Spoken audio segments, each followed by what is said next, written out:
Welcome to Dan's Perspective, and today's video, we're kicking off 2026 movies with 20 years later, The Bone Temple. It is now out in theaters, and we're going to be discussing this movie review today. If you're new to the channel, be sure to subscribe and also hit the like button as it really helps a lot.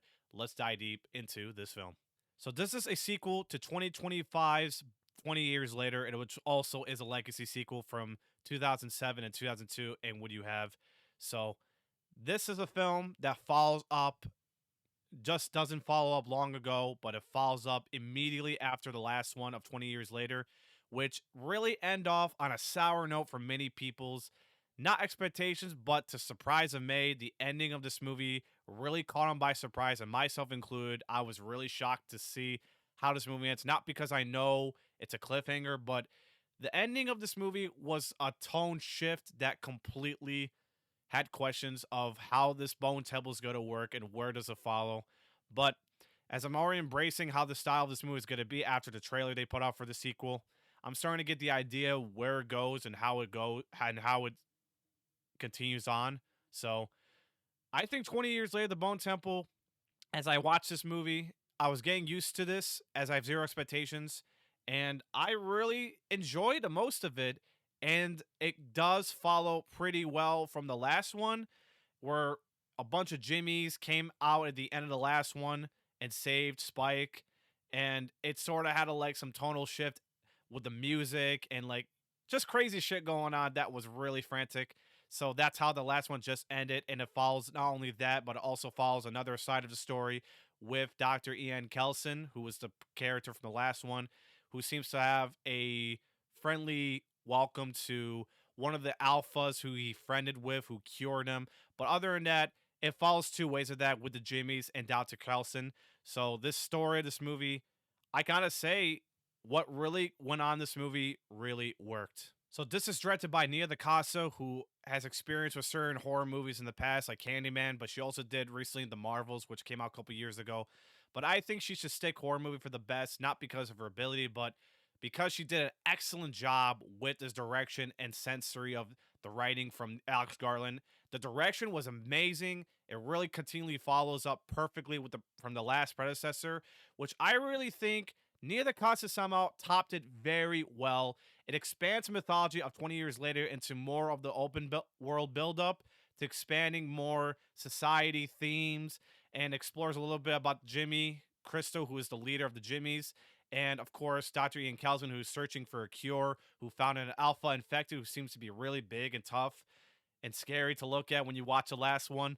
But it really expands more of the mythology to this movie, and I really think it's a great follow up from the last one. And I really think this is way better than the last one, not because of the ending, but it's because it's almost like you're getting an expansion to the last one as a DLC, but at the same time, it's going to be a trilogy, which they already said, and they're already greenlighting the third one, which is very exciting. I cannot wait for the third one to how it all ends.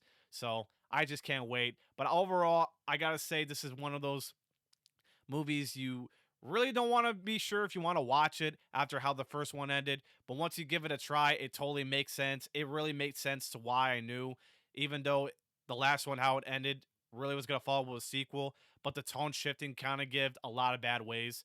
So I totally think it didn't really hurt, myself included, going zero expectations, not knowing how this movie end. But it does make sense. I really think this is a great follow up. Now, this is less action than the last one, and but at the same time, it's less zombie frantic action. So you're getting more narrative to how the movie goes. Like I said, it follows up from the last one. It just goes expanding characterization and society themes of survivability and what a rage virus pandemic or any tragedies can do to certain people, like Jimmy Crystal, who's the main character of this movie. I really think this is a great touch up to expanding more, and I really thought Alex Garland did a great job with the writing, even though they have been controversialized a bit in terms of direction. But somehow, I think it really worked for the most of it if you go along with it. So it really makes sense how this movie follows, with two sides to start with the Jimmy Crystal and his lead and his men, but also Dr. Ian Kelson, who is also the part of the story as well. The two casts this movie, I'm going to pretty much talk about, and while I do enjoy Alfie Williams, who's also in this movie, he's not the main character going around this time around, even though he's joining the Jimmies from the last one at the end of the movie. But Jack O'Connell, who plays Jimmy Crystal, the leader, I thought he was twisted and crazy to look at his character because when you watch the movie and you see this character, he may the way he speaks may give some friendly vibes, but at the same time, through his smiles and body language, he's not the type of guy you would really think he's friendly. He's just evil, raw evil. And the way he dealt from the last one, from the beginning of the movie when he was a kid, it really is traumatizing to look at this character and see how far he goes. His presence is just insane, and you don't want to really assume that he's just a friendly guy to any advice like that. But I'm gonna tell you, Jack O'Connell was my favorite part of this movie. He really ripped this character, and it's so fleshed that his presence made it so intriguing to watch. I thought he was very excellent. And then Ralph Fiennes from the last one, who plays returned to play Dr. Ian Kelson, just an amazing underrated actor for many years. People don't get talk about him enough. Even he's been through Oscars and such, but his presence was great as well. And there's an insane sequence at the last 30 minutes of the movie that you're gonna have your jaws dropped or just go like, "Oh wow, what is he doing?" But oh my god! But Ralph Fiennes gives a great performance, and I really think he's also the soul that I think he's my second favorite in this movie. But him and Jack O'Connell, I think they were both instantly the MVPs of this film. They were just great.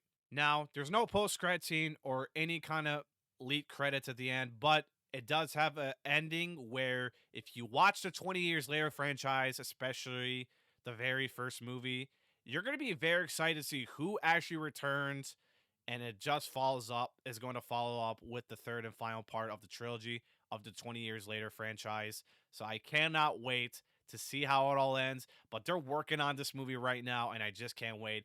At this point, I'm already becoming a fan who was almost traumatized watching these movies before or just going to these movies. But I'm so glad I'm not nervous now, and I'm just can't wait for the third one to happen. So 20 years later, The Bone Temple is an excellent follow-up to the predecessor and managed to become even better than the last one. While it does have less action zombies to the last one or the previous franchise, it does, like I said, expand the mythologies and narrative themes of this movie that really became the vocal point of the narrative that was excellent from Nia DaCosta's direction and managed to pull off every scene away. Jack O'Connell and Ralph Fiennes, excellent in this film. Both were going to be talked about for many months. And of course, the vocal of the franchise that were excellent characterizations. Pretty much the standouts of this movie. I don't know if they're going to even come back, one of them at least. But either way, I'm looking forward to see their return, if anything.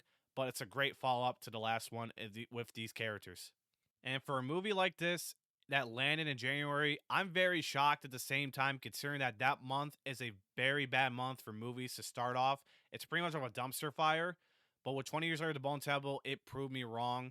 And this is a great follow up. So every now and then, I could just look forward to certain movies I'm looking forward to trying out. But at the same time, I don't really expect January to be a well proven, excellent quality of movies going around.